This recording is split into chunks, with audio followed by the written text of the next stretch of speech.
Chapter 1. A shocking confession. Maybe he was mad. Maybe he had a sixth sense. Or was he really haunted? He told me the first part of the story, and I saw the last part with my own eyes. At school, my friend Haldane and I hated a boy called Visger. When we did something wrong, he always told the teacher. One day we stole some cherries from a tree. "Do you know who did it, Visger?" The teacher asked. "It was Haldane and Winston," he replied. Later, Haldane asked him how he knew it was us. "I didn't know," he said. "I just felt certain, and I was right." Haldane and I grew up. Visger became a vegetarian and never drank alcohol. He also became Sir George Visger. When we all left Oxford University, I went away to India. After a year, I came back and wanted to see Haldane. He was always happy, kind, and honest. I wanted to see the smile in his blue eyes again and hear his happy laugh, so I went to visit him in London. But this time, he did not laugh. He was miserable. His face was pale, and he looked weak and ill. He was packing his things, and there were lots of big boxes full of furniture and books around the house. "I'm moving," he said. "I don't like this house. There's something strange about it. I'm going tomorrow." "Let's go out and have some dinner," I said. "I'm too busy." He looked nervously around the room. "Look, I'm really happy to see you, but why don't you go to the restaurant and bring back some food?" When I came back, we sat by the fire and ate the food. I tried to tell jokes, and he tried to laugh, but sometimes he looked into the shadows in the corners of the room. We finished our meal, and then I said, "Well?" "What's the matter?" "You tell me," I answered. He was silent. Again he looked into the shadows. "You're very nervous," I said. "What is it? Drink? Gambling? Women? Tell me, or go and tell your doctor. You're ill, my friend." "I won't be your friend if you talk like that." "Well, I am your friend, and something is wrong. Come on, tell me." But he did not tell me anything. He asked me to stay for the night, but I had a room in a hotel, so I left him. When I returned the next morning, he was gone, and some men were putting his boxes into a van. Haldane did not leave his new address. I saw him again more than a year later. He came to see me early one morning before breakfast. He looked really bad, worse than before. His face was thin and white, like a ghost, and his hands were shaking. I invited him to have breakfast with me, but I did not ask him any questions because I knew he wanted to tell me something. I made coffee, talked, and waited. "I'm going to kill myself," he began. "Don't worry. I won't do it here or now. I'll do it when it's necessary. When I can't continue to live anymore, and I want somebody to know why. Can I tell you?" "Yes, of course," I said, astonished. "You must promise not to tell anybody while I'm alive," he said. "I promise." He looked at the fire silently. "It's difficult to begin," he said. "You remember George Visger, don't you?" "Yes. I haven't seen him for a long time, but somebody told me he went to an island to teach vegetarianism to the cannibals," I laughed. "Anyway, he's gone." Haldane did not laugh.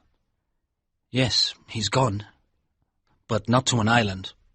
He's dead." "Dead? How?" You remember he always knew when people did bad things and told the teacher? Well, he told a girl some bad things about me.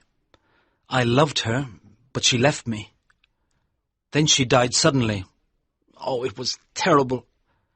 When I went to the funeral, he was there. I came back home and sat thinking about it, and then he arrived.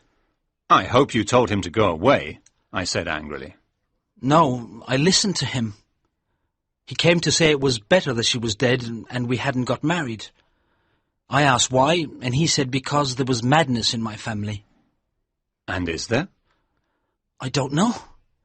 But he said he knew and had told my girlfriend.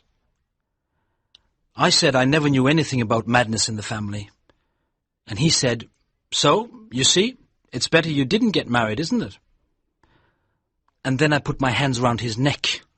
I don't know if I meant to kill him, but that's what happened. I was shocked. I said nothing. What can you say when your friend tells you he is a murderer? Haldane continued. I saw that he was dead, but I was very calm. I sat down and thought, there's no blood, no weapon. Everybody knows Vizger is going to an island, and he told me he said goodbye to them. So there's no problem. I must get rid of his body, that's all. How? He smiled. No, I won't tell you. You promised not to tell anybody, but maybe you'll talk in your sleep or when you have a fever one day. I'll be safe if you don't know where the body is. Do you see? I was sorry for my friend, but I could not believe he was a murderer. I said, yes, I see. Look, let's go away together. Let's travel and see the world and forget about Vizger. He looked very happy. You understand and you don't hate me. Why didn't I tell you before? It's too late now. Too late? No, it isn't. Come on, we'll pack our suitcases tonight. We'll go where nobody can find us. He said, when I tell you what has happened to me, you'll change your mind. But I know what has happened to you. No, he said slowly. I've told you what happened to him, not what happened to me. That's very different. Did I tell you what his last words were? Just before I put my hands around his neck, he said, careful, Haldane, you'll never get rid of my body. Well, I got rid of his body, and I forgot about his last words. But a year later, I was sitting here, and I suddenly remembered them. I got rid of your body very easily, Vizger, I said. And then I looked at the carpet in front of the fire and... Ah! Haldane screamed very loudly. I can't tell you. No, I can't. Chapter 2. A Haunted Man. At that moment we heard thunder outside. I went to the window and saw some dark storm clouds in the sky. Where was I? Haldane said. Oh, yes, I looked at the carpet, and there he was, Vizger. I can't explain it. The door was closed, the windows were closed. He wasn't there before, and he was there now. That's all. A hallucination, I said. That's exactly what I thought, he answered. But I touched it. It was real. It was heavy and hard, like stone. The arms were rigid like the arms of a statue. It was a hallucination, I repeated. Well, I thought somebody had put him here to frighten me. So I went to the place where I had hidden him, and he was there, just as he was a year before. My dear Haldane, I said, this is very funny. You might think it's funny, but when I wake up in the night and think of it, it isn't funny at all. I don't want to die in the dark, Winston. That's why I think I'll kill myself, so I'm sure that I won't die in the dark. Is that all? No, he came back again. I was asleep on the train one day, and when I woke up, he was on the seat opposite me. He looked the same as before, hard and rigid like a statue. I threw him out of the window in the tunnel. If I see him again, I'll kill myself. You think I'm mad, but I'm not.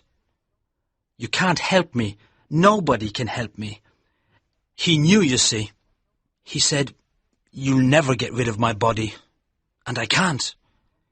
He always knew things. Winston, I promise you I'm not mad. I don't think you're mad. I think your mind is disturbed. But we'll stay together. If you can talk to me, you won't imagine things.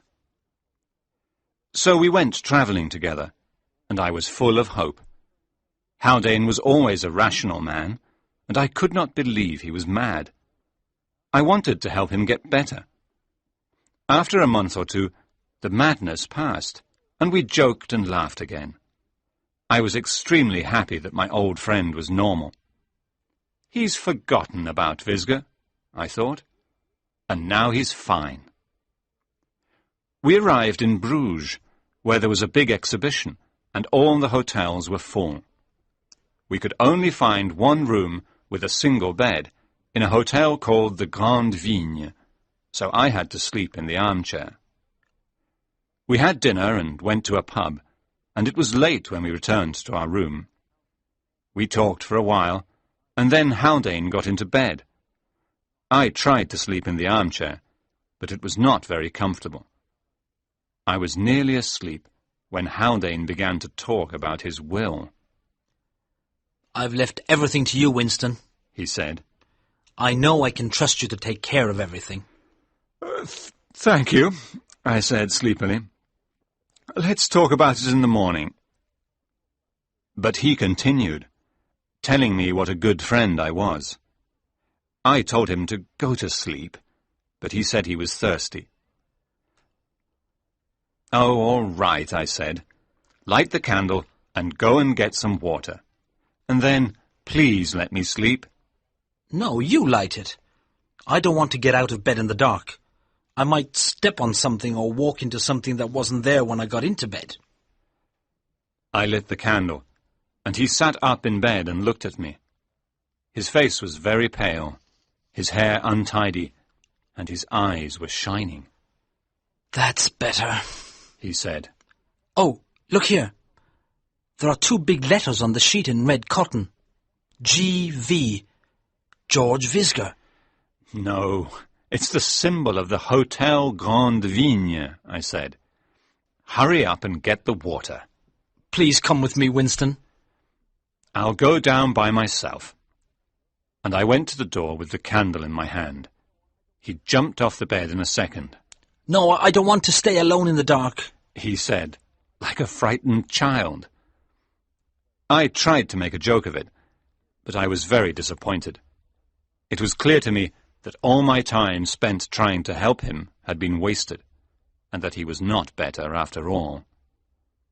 We went down as quietly as we could, and got some water from the dining room. Haldane took the candle from me, and went very slowly back towards our room. He looked round very carefully. I knew what he was looking for, and I became angry and nervous. When we entered the room, I almost expected to see something on the carpet, but of course there was nothing. I put out the candle, pulled the blankets around me, and tried to get comfortable in my chair so I could sleep again. "You've got all the blankets," Haldane said. No, I haven't. Only the ones I had before. "Well, I can't find mine. I'm so cold. Light the candle. Quick, light it. There's something horrible." But I could not find the matches. Light the candle, he shouted. "If you don't, he'll come to me. He'll come in the dark. I can't die in the dark. Please, Winston, light the candle." I am lighting it, I said angrily. But in the dark I was trying to find the matches with my hands. On the shelf, the table. I could not remember where I had put them. You're not going to die. It's all right. I'll get the matches in a second. It's cold, it's cold, it's cold, he said, like that, 3 times. And then he screamed loudly, like a child or like a rabbit attacked by dogs. What is it? I cried. There was silence.